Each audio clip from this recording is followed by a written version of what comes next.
السلام عليكم ورحمة الله تعالى وبركاته. مرحبا بكم في وصفة جديدة. وصفتنا اليوم هي التشيز كيك. غادي نحضروا التشيز كيك بدون جيلاتين، بدون فرن، بمقادير اقتصادية، والمذاق ديالو كيجي رائع. غادي نحضروه بنسمة الحامض، كيجينا منعش، كيجي واقف بدون جيلاتين، سهل التحضير، ما كيطلبش منا كثرة المكونات وما كيطلبش منا مجهود. وكما كتشوفوا القوام ديال التشيز كيك ديالنا كيجي عاقد وواقف، والاهم انه لذيذ وبدون جيلاتين. على بركة الله نمروا لتطبيق الوصفة. اولا غادي نحضروا القاعده ديال التشيز كيك. غادي نحتاجوا 4 العلب ديال البسكوي، اي نوع بسكوي انا استعملت هذا النوع. ثم عندي علبتين صغيرتين من الكريم كراميل او هاد الياغورت بنكهه الكراميل. يمكن لكم تعوضوا هاد الياغورت بالزبده. اولا غادي نوضع البسكوي ديالي في الطحانه، او يمكن لكم توضعوه في بلاستيكه وتسحقوه بمدلك حسب الذوق، حسب الرغبه عفوا. ثم غادي نفرم البسكوي ديالي او نطحنه جيدا حتى نتحصل على هذا القوام كما كتشوفوا. غادي نسكبه في آنية،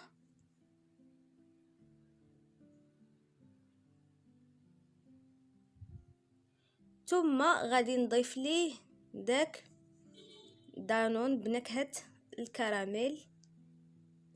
اللي ما يحبش دانون يمكن له يضيف الزبدة المذابة، لكن صراحة كنفضل ايفيتي الزبدة لانها كتجي مدسمة في البسكوي، فحتى هاد الدانون او هاد الياغورت كيجي مع هاد البسكوي. غادي نحرك حتى يندمجوا ليا مع بعض حتى نتحصل على هاد القوام. ثم غادي ناخد المول فاش غادي نحضر التشيز كيك ديالي. انا غادي ناخد غير هاد السيركل وغادي نرص فيه البسكوي، والقطر ديال الدائرة ديالي هي 20 سنتيمتر.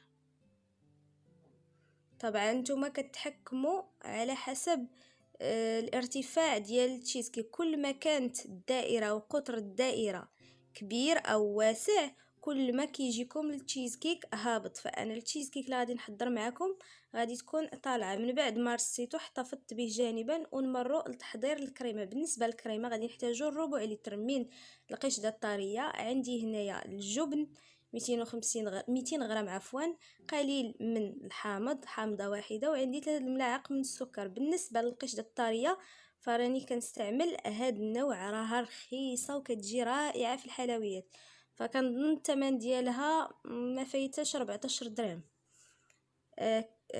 كتواجد في اسواق السلام وكاينه حتى في مرجان. اولا كناخد القشده وغادي نطلعها. بالنسبه للبنات اللي بغاو يحضروها بشونتي غبره، راه كيجي هاد التشيز كيك بالشونتي غبره حضرته مرارا وتكرارا، لكن فقط بهاد القشده يعني كتجي غنيه اكثر. ثم غادي نوضع الجبن نتوما حرين، يمكن لكم توضعوا الا ما متوفرش هاد الجبلي يمكن لكم توضعوا 8 قطع من الجبن المربعات او الماسكربون. طبعا المذاق ديال الماسكربون كيجي افضل، جبن الماسكربون او فيلادلفيا او هذا اللي استعملت. واذا ما كانش متواجد فعوضوا بالجبنه المربعات. فراني وضعت الجبن ثم ضفت 3 الملاعق من السكر. دائما السكر كيبقى حسب الذوق، ما ضفتش كميه كثيره لان القشده عندي فيها السكر اصلا، داكشي علاش ما ضفتش كميه كثيره من السكر. ودائما كما قلت لكم راه كتذوقوا الكريمه ديالكم او كتعدلوا السكر حسب الذوق. غادي نطلع بالخلاط الكهربائي يعني حتى تكاتف معايا الكريمه جيدا. نستمر بالتراب حتى تطلع معايا الكريمه جيدا. كما كتشوفوا راها بدات كتعقد.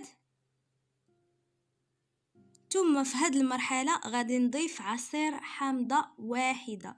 فهاد العصير هو اللي غادي يخلي لنا الكريمه ديالنا عاقده، يعني تقريبا راني استعملت اكثر من ربع كأس كبير من عصير الحامض، وغادي تشوفوا كيفاش غادي تقل لينا الكريمه من بعد ما ضفنا الحامض.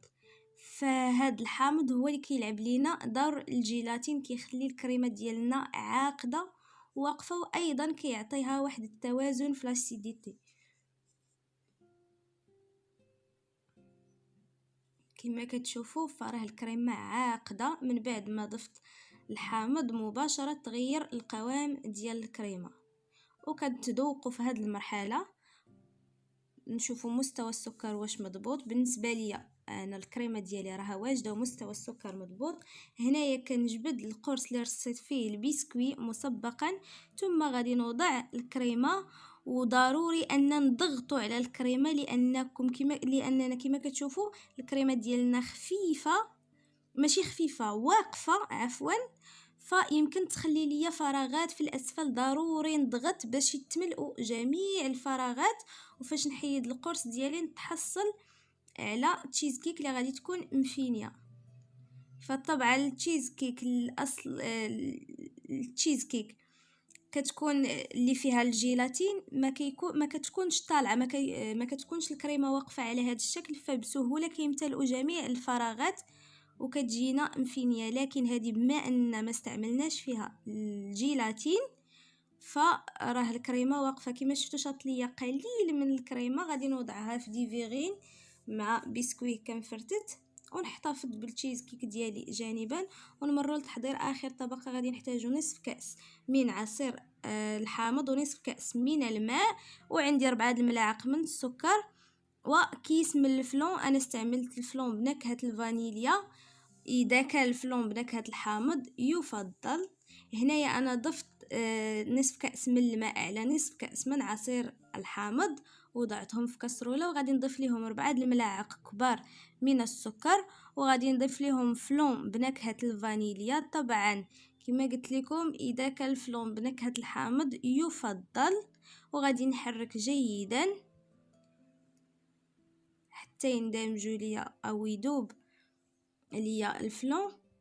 ثم غادي نضيف ليه قطره واحده او قليل من الملون الاخضر. طبعا هذه خطوه كتبقى اختياريه، يمكن لكم تستغناو عليها.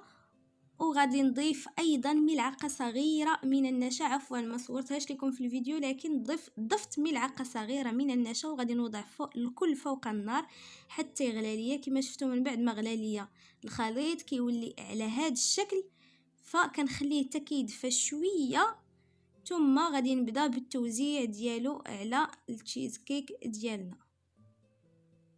نوزعو على هذا الشكل.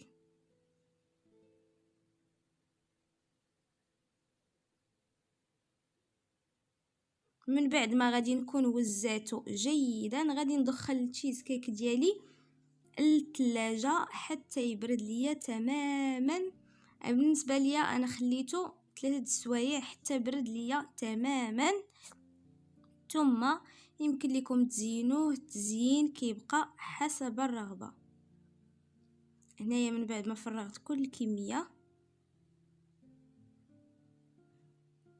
وغادي نحاول يعني نهز الطبسيل هكايا باش تقاد معايا طبقه ديال الطبقه الاخيره، ثم نوضعه في الثلاجه حتى يبرد ونقدموه بالصحه والراحه. بالنسبه للتزيين فزينته بقليل من قطع الحامض كما كتشوفوا معايا، ثم قليل من الشوكولاته المبروشه، حكيت شويه ديال الشوكولاته، وهاد الوريضات ذوبت الشوكولاته البيضاء ووضعتها في هاد الليمول، ثم قليل من الشوكولاته ضفت ليها قليل من الملون الاخضر الجيل، وضعت قليل من الملون الاخضر ووضعته في ايضا هاد القوالب اللي وضعت فيهم الشوكولاته البيضاء. وكنقدموه بالصحه والراحه، كيجي منعش لذيذ وسهل التحضير، ما كيطلبش منا لا وقت ولا مجهود. نتمنى الفيديو ديال اليوم يكون نال استحسانكم، ونضرب لكم موعد في وصفه قادمه ان شاء الله. استودعكم الله الذي لا تضيع ودائعه. الى اللقاء.